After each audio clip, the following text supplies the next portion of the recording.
السلام عليكم. يا ترى لما ماما بتسألني صاحبك اسمه ايه؟ عمل ايه النهارده؟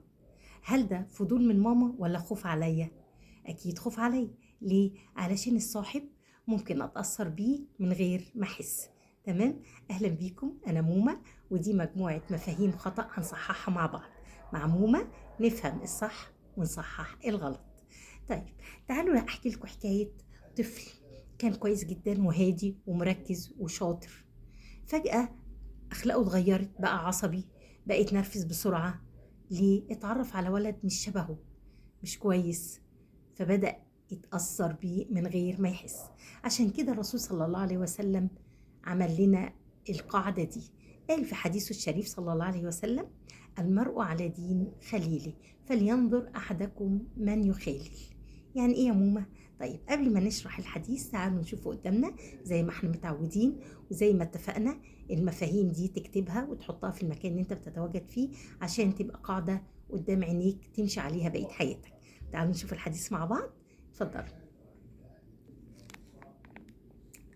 قال رسول الله صلى الله عليه وسلم: المرء على دين خليله، فلينظر أحدكم من يخالل.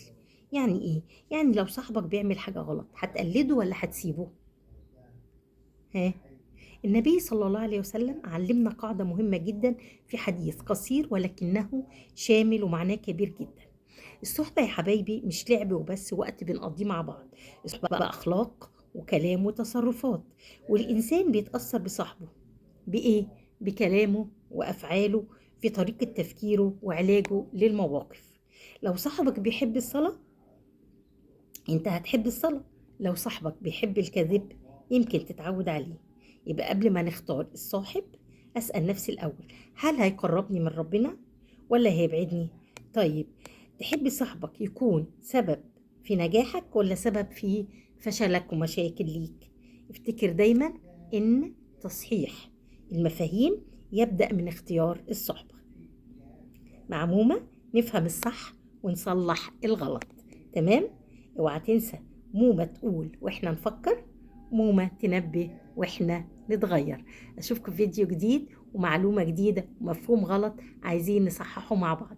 ما تنساش الاشتراك وتفعيل الجرس علشان يوصل لك كل جديد. استنوني في فيديو جديد وشارك اصحابك الفيديو علشان المعلومة تعم مع الكل. مع مومة هنغير المفاهيم الخطأ. السلام عليكم ورحمة الله وبركاته.